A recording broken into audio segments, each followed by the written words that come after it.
an astropsychologist, and comes from Tamworth. I do. Isn't that amazing? We both come from Tamworth and we haven't met. Exactly. Here we meet in Birmingham. Yes, exactly. That's it. And I'm familiar with where you live as well. So there we are. So and we're Facebook buddies. Yes, exactly. I read your posts and I read about that you've flown off here and you're going off there, and I'm thinking, oh, she's having an adventurous life. And now here you are, and we'll see what's happening for the year ahead. So, I mean, New Year. Tell us how this all came about. Then all these.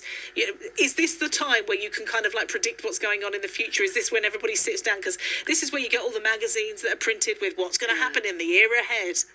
Well, actually, the new year has no basis in astronomy or astrology, the new year that we've got now. The calendar that we have now was actually decided by a Pope Gregory in 1582.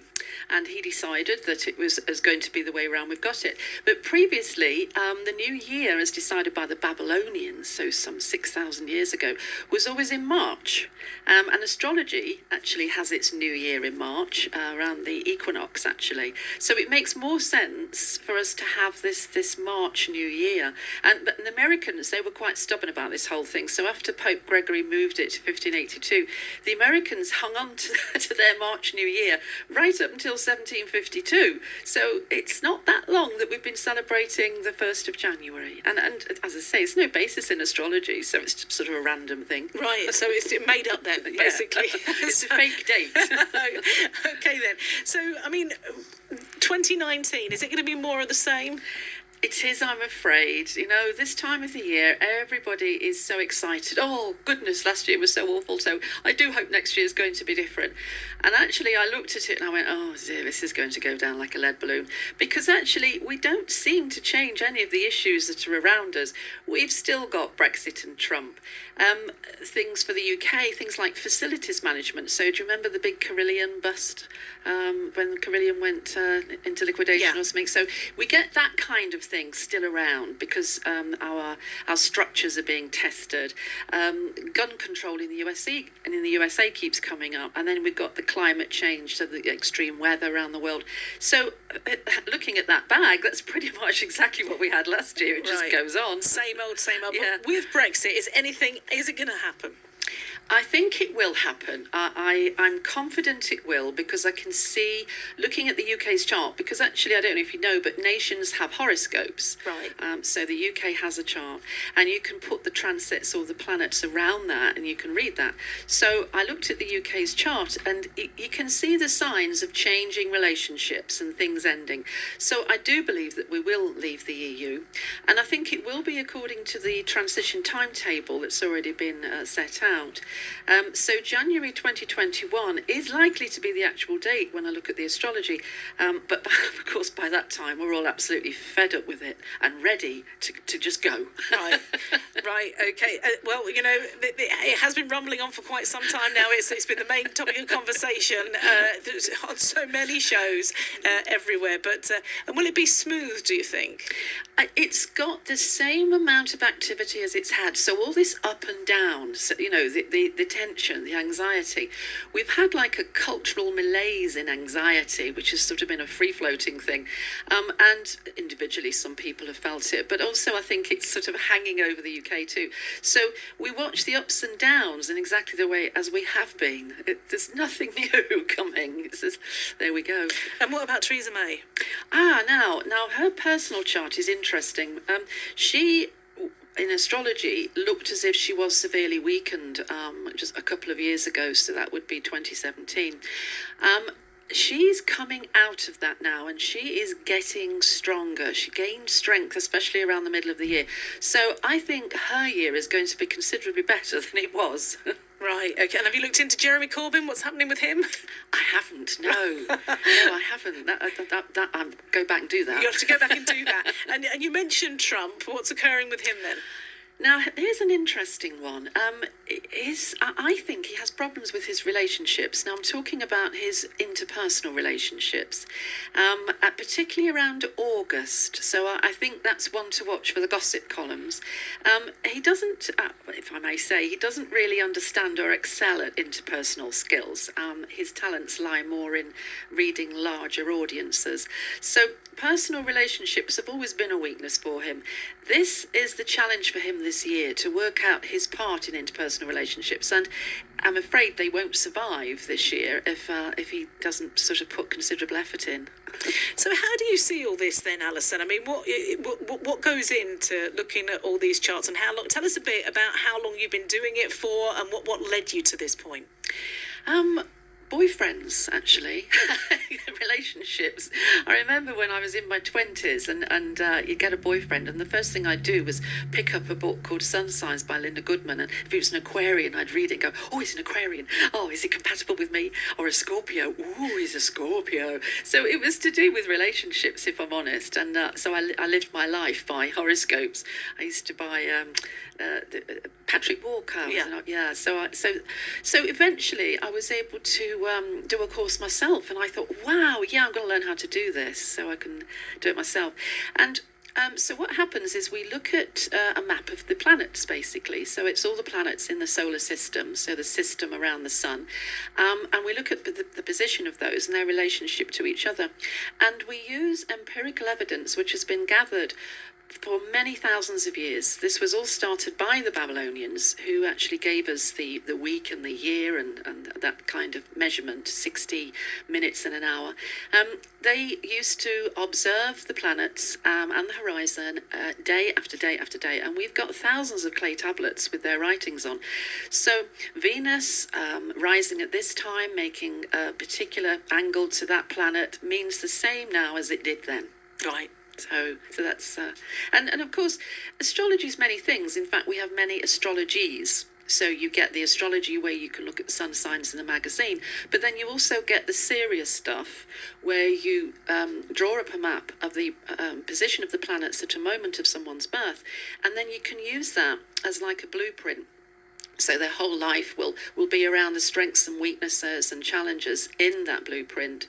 And then a map of the planets now, imposed over that, will tell us the influence. It's like a weather report. So astrology is sort of a very sophisticated weather report, and probably as accurate, if I'm going to be honest. So if you've got somebody's date of birth, year of birth, and the time of birth, you can draw up some sort of chart that's going to, a rough guide as you see it through life. Yeah. And it'll have a line through the middle, and below it will be the planets on the other side of the Earth, and above it will be the planets above your head. So when you look at it, it's like you're looking at a bird's eye view of the heavens at the moment you were born. Right, okay then. And do people live their lives by this? Are there some that kind of like won't make decisions or do anything unless the stars are all aligned in their favour? Yes, and you just have to look at Ronald Reagan, for instance, to see that, Princess Diana. I mean, there are people who would prefer to have that kind of input. I don't like to work in that way particularly. I think it's much more empowering to give people understanding and knowledge about what might be coming up, but in the same way as a weather report. So if you say it's going to be raining, but you choose to go out there in your swimsuit with your beach ball, then that's your personal choice. And you should feel good about the fact that you've made that personal choice. Now, it's actually better to go along with the cosmos. You would be much better to take your umbrella and your Wellington boots. And then you would probably considerably enhance your performance. Whatever you decide to do, you will do better because you're being helped by the planets. So it's better to work with it, but you can be stubborn and fight against it. Yeah. And rebel. Yeah. Well, we're going to chat some more, and also I hope that you can give us a sort of like brief rundown of what people could expect for the year ahead as well. Yeah, sun signs. Yeah, let's do that. It's going. I mean, you read the magazines, don't you? Or you look at, and I tend to only look at star signs when things aren't going right. When things are going okay, I don't bother with them. When things are going wrong, I look, and then it's like, well, why are you bothering? Because this little column in the newspaper today is for millions of people. Millions of people are going to read this and think, oh, that's me. And so if we all go out and act on that, but there is something in it. You think. Yeah. The sun sign columns are very generalised. So that's true. It's much better to get an actual prediction based on your own chart. But as I say, there are many astrologies, and sun signs have encourage lots of people to think about their future and I think be thoughtful about the direction they're going in, and that anything like that is useful for us. Well, you know what? If you have any questions, anyone this afternoon, then you can text her. It's 81333. Start your text with WM or give us a call 08081 009956. We'll have a song and then we will talk to Alison some more about this. So if you're wondering what's going to happen in the year ahead, well, this isn't going to be cast in stone, but it might be a rough guide as to what you can expect. So, Chester-Lambert, astrologer and astropsychologist, in the studio with me to, tell us what we might expect in the year ahead as well. And apparently, there's eclipses, quite a few of them in January. Then, yes. Each year we get maybe a minimum of 3 or up to 7 eclipses a year, and they come in seasons, 2 separate seasons. And in the year ahead, we've got eclipses in January, and then we've got them again in July. And traditionally, if you go back again to the Babylonians, you'll find that eclipses were viewed with great trepidation, like, oh my goodness, eclipses. And they used to work very hard to be able to predict when these eclipses were going to happen. And they would foretell the collapse of nations and the death of rulers and this kind of thing.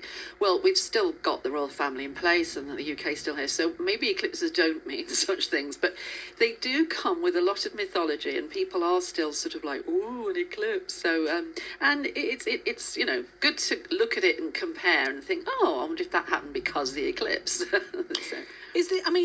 I always say, and I've talked to Brett about this before, who thinks I'm mad, the moon. It does have an effect on my mood, and Absolutely. I think that once upon a time it used to have a bad effect on it. Now I'm not quite sure it is a bad effect. It affects me, but I don't know if it's in a bad way or it just makes me more rebellious.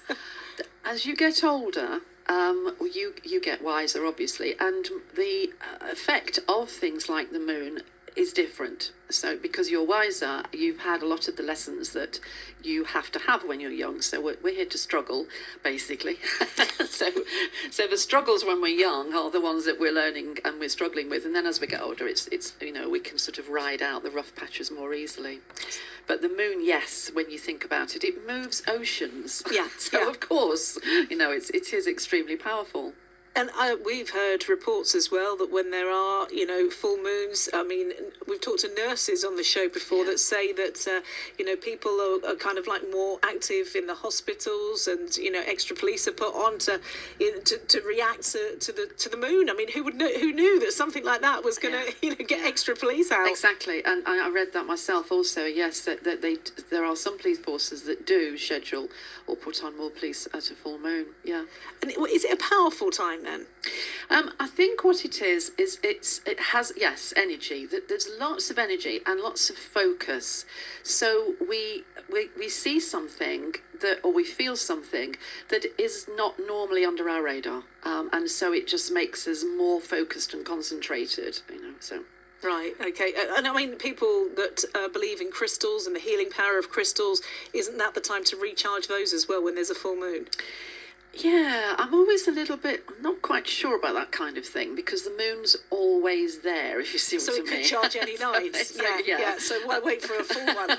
It's the whole kind of like you have to, somebody once said you have to dig a hole in the ground and stick them in there to absorb the Earth's energy.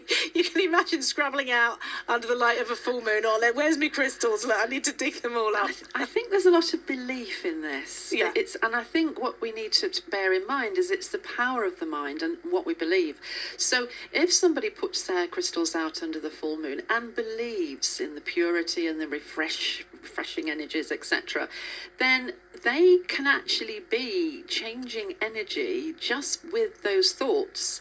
I think we need to bear in mind that as human beings, we're far more powerful than we know. And I think we can influence very subtly the electromagnetic environment around us simply by what we think. So maybe these symbols are useful to us, but maybe all along it's just enhancing our mind's focus. So crystals in some ways are like, your belief in horoscope. If you read it and you want to act on it and you want to believe on it, then you could make it come to pass, not because you've read it and it says so, but because you make it happen. I think that's how prediction works. I think it's not just cut and dried. I think first of all we get the prediction, we believe in it, we want it to be true, and then we focus on it and actually become a co-creator of the prediction. And I do think that that's how it works. It's not just I predicted it and aren't I great because it came true. That person wanted it so badly that they start to make subtle changes and subtle decisions that lead towards that. And I think that's very much part of the process. So with the eclipses that are happening in this month then, the 6th of January, what effect is that going to have on us as a whole? Right. Well, on the 6th of January, which isn't too far now, we've got a partial solar eclipse that will be over the Pacific Ocean.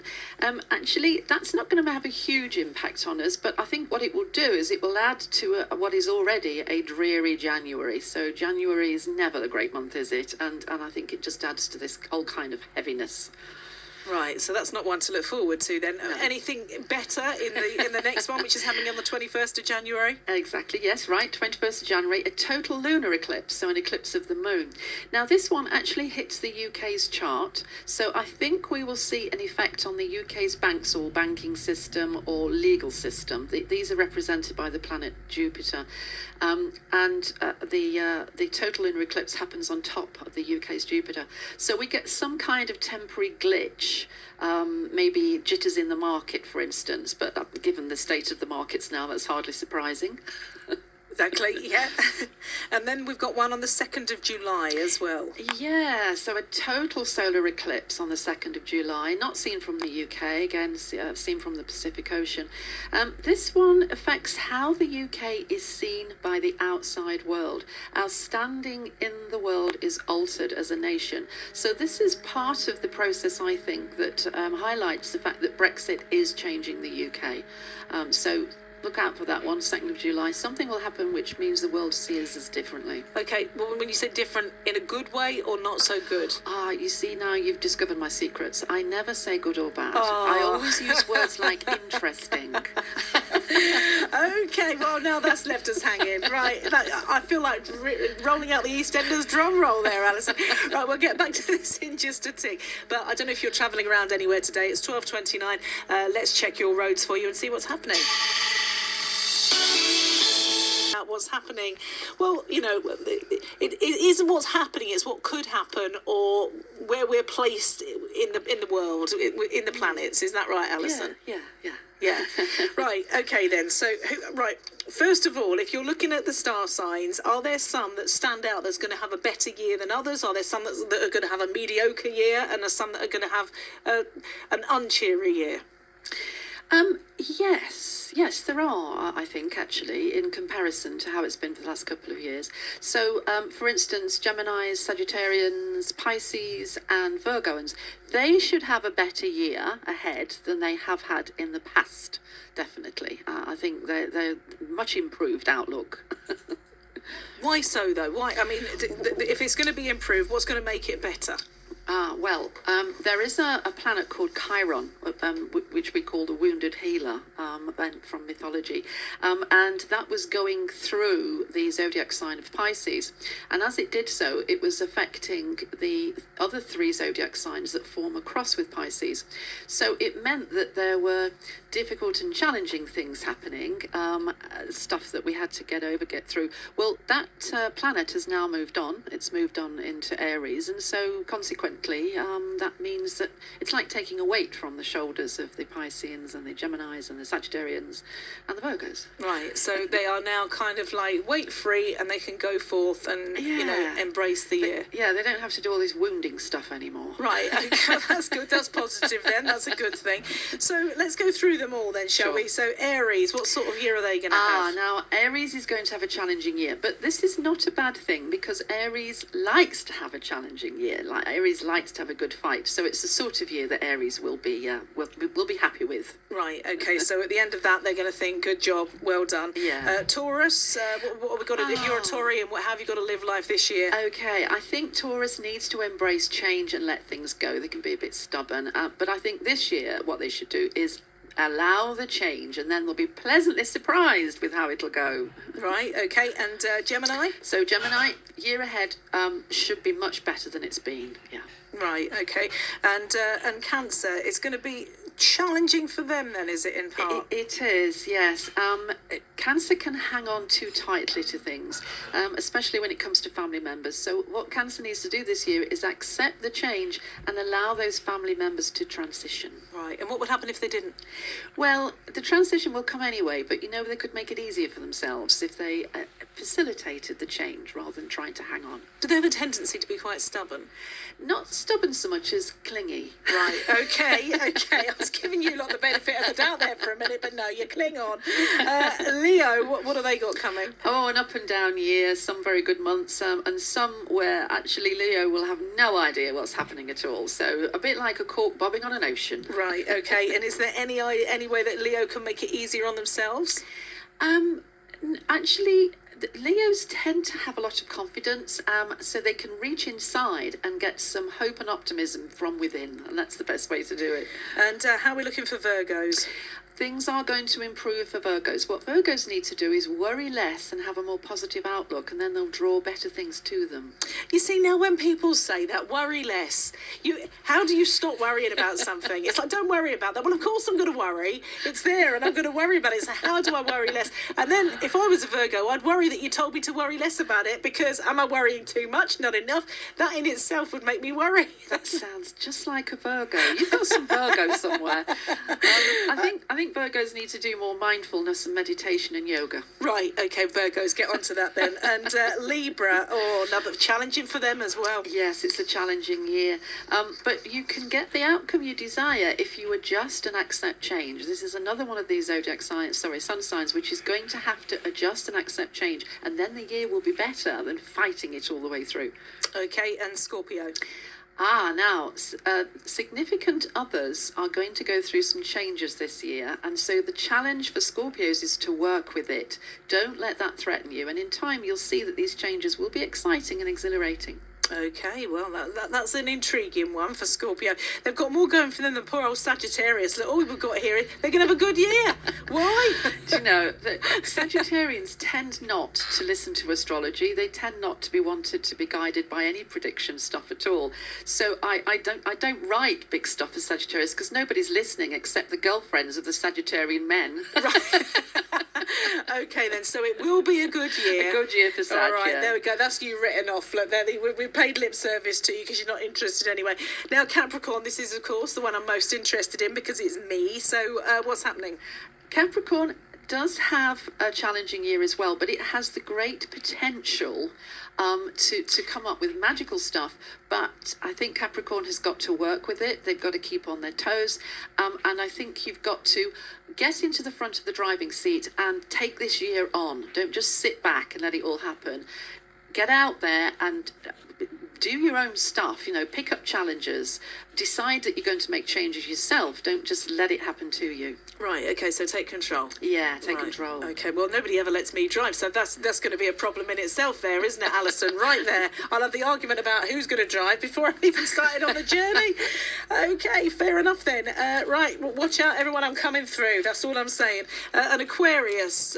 This is my dad. What's happening with him? And Aquarians are funny people because they're great at telling everybody else how to change, but they do not like change themselves. So here is a year to practice changing yourself and your own environment. So there you go, Aquarius. He won't.